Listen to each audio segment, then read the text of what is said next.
Right, shall we move on to your game, boys? Spurs United. So this is on the Friday. What's happening, Adam? Yes. Scrap it off, lads. Pause a minute. Can you shut up? I'm not pausing, that's in. So, United versus Tottenham. Just come back like normal, like nothing happened. And I'm looking forward to it. It's like we said before, with both the squads are, well, we think both the squads are fully fit. I think it'll just be a very good game to watch. I'm very excited about it. I don't know. I have no idea what's going to happen. Rashford looks like, like he's... We have to actually use this part to really sing Rashford's praises as well over what he's done over this lockdown. But 100%. obviously, I was saying to my mate Ross the other day, like, this is the first time in like 5 years I've seen a fully fit Tottenham squad. This whole lockdown came at the best possible time for us.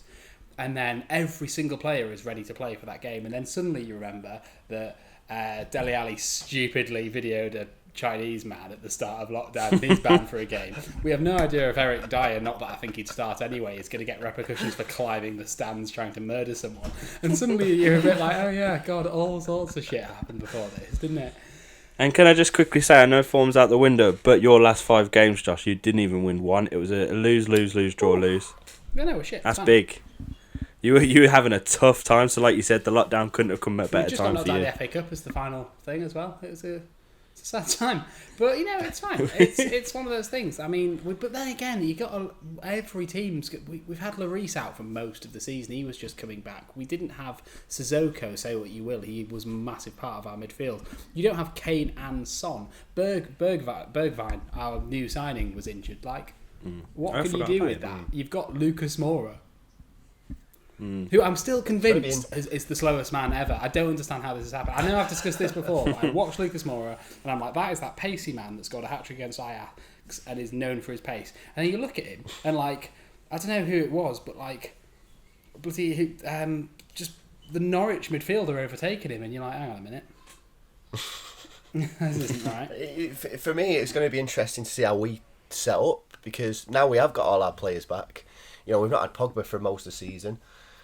Now we've got Bruno as well, and I don't know how we're going to set up. I was thinking maybe 5 at the back, depending on how Tottenham come out. It's because Shaw's turned himself into a bit of a centre back as well now. Well, yeah, it's going to be weird, but the thing is that you don't have to worry about it. So you've already won this game because Mourinho has been playing silly buggers in the press this week. I don't know if you've seen. I know you haven't seen. I've actually not. Before we started, and we haven't discussed it. But I haven't seen that, Josh. Mourinho's come out and he said that Solskjaer's out of his depth at United, which, don't get me wrong, I fully agree with. But don't say that now. You fucking. You know what?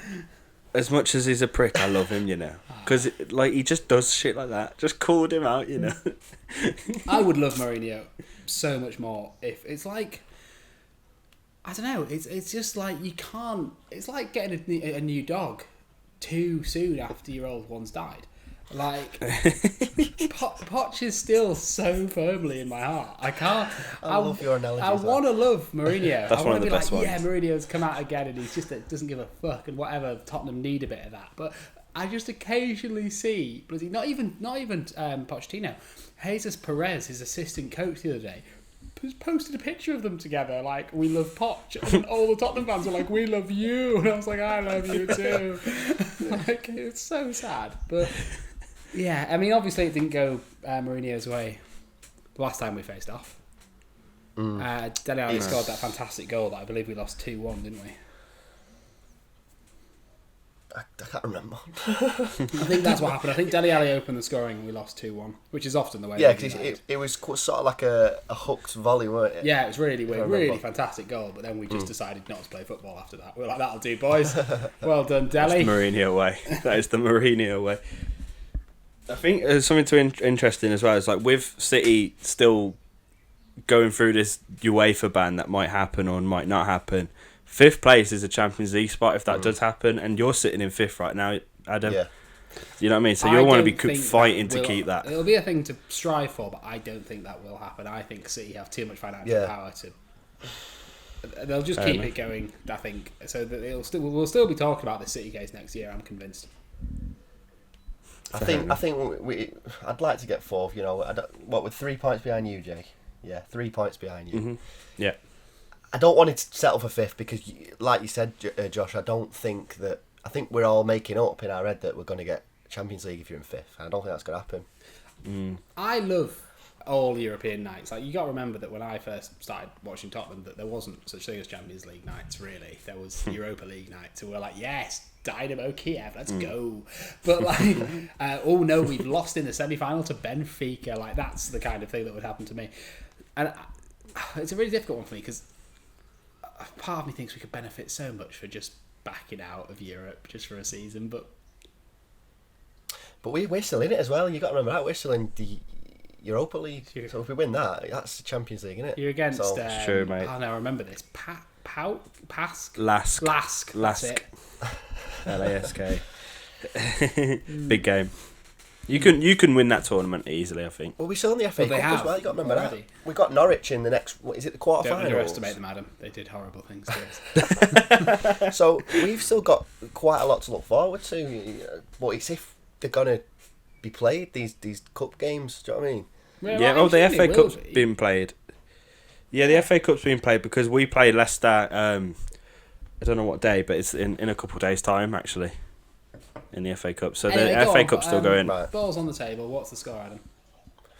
Ooh, go on. 3-1 United. I'm going to be a bit more liberal then. I reckon we're going to play out a very entertaining 2-2. Ooh. I think I'd take a 2-2. Don't you change your score now, just because I've taken the moral high ground on this. No, I'm saying 3-1. No, it'll be 3-1, interesting. but I'll Like, take I don't 2-2. know. It's weird, United, isn't it? Because just the addition of Bruno Fernandes. If you didn't have Bruno Fernandes, I would say probably the same score for Tottenham, 3-1. Bruno Fernandes has added something to your team which is very special, and it's very He came in and clapped hard, didn't he? Yeah, he came in and just clapped like, hard. boys, you're all shit. Hello, and That's everyone exactly went, what oh, we okay. And But now we better Pogba's change. back as well now. Them two together. Let's Looks not dangerous, say doesn't it? anything about Pogba until we see him play, because we've seen him play for 3 years for United now, and he's been a good player at times, but he's never done anything that's made him seem like one of the world's best at United. But do you not think that having someone like Bruno next to him can elevate him? Because you got to remember the past 3 years he's had not the greatest players around him. If they can sort of replicate what they did at Juventus, and yes, then obviously yes. But again, I don't believe that Ole Gunnar Solskjaer has the tactical aptitude to get the best out of these players. I don't. I think he relies on the fact that you have very, very talented players. The United squad should be higher in the table.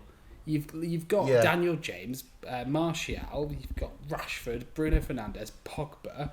Juan Mata can still do a fantastic job. You should be doing more impressive, but I just think that Ole Gunnar Solskjaer is one of those managers that goes out and tells his players to play, which is just not a thing anymore. Like, maybe back in 1984, Solskjaer would be mint. 4-4-2, go on boys, just play before fucking class. It doesn't work like that anymore. Like, he'll come up against managers that have been in the game for a lot longer than him, that'll be managing West Ham, and they'll do a number on him.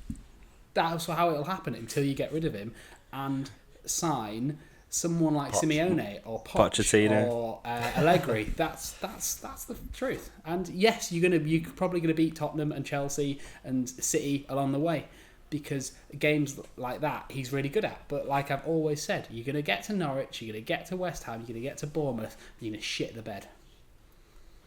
But you'll probably beat us.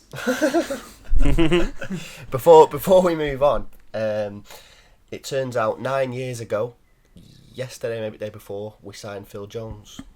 Now that means in 365 days he's eligible for the testimonial. Oh, what a man! Who was it? Was it not a United player? Was it a United player that turned down their own testimonial? Someone said I'm that. not too sure. Oh right, we'll revisit this in part 2. A player turned down his testimonial because he was embarrassed that no one would go. But we'll revisit that. I mean, yeah. Sorry, that's. Jay, do you have a neutral opinion on what's going to happen? I think it is a really tough one. I think United, just a fully fit United, I think you said, Josh, that their squad should beat a fully fit Spurs, but you do. I didn't say that. Let's fucking backtrack on that one. Okay. You said they've got great players. Let's just take this one for a little bit of a comparison right now. I believe that that Son and Kane are far better than any player in the United squad at the moment. Okay. No. Go on, name me a better player than Son and Kane in the United squad. Bruno Fernandes. You don't know that. He's played like 10 games for you. He's been class and he's been... You're contradicting yourself now, aren't you? He's been good. But you cannot put him against Harry Kane, 2-time Golden Boot winner, World Cup Golden Boot winner, the greatest English striker we've probably had since Shearer. You cannot put him against Bruno Fernandes. No, and it may... all right, Son, I'll put him against because... Kane is a striker, and I could never compare Rashford to him at the moment. Jay, you can have Fernandes or Son in your squad. Who'd you take? You pick Son, mate. Oh, you do. Bullshit. No, okay. In a season or two, and if Bruno Fernandes keeps this up, then it's more of a question. But right now, you pick Son. 100%. Let's move on. No. I want your score, and then we'll move on. Oh, my score. Sorry. I do think it's going to be a very entertaining game. I think it might be one of the best games of the weekend, actually. 3-2 United. Fuck you. 3-2 United. Big game.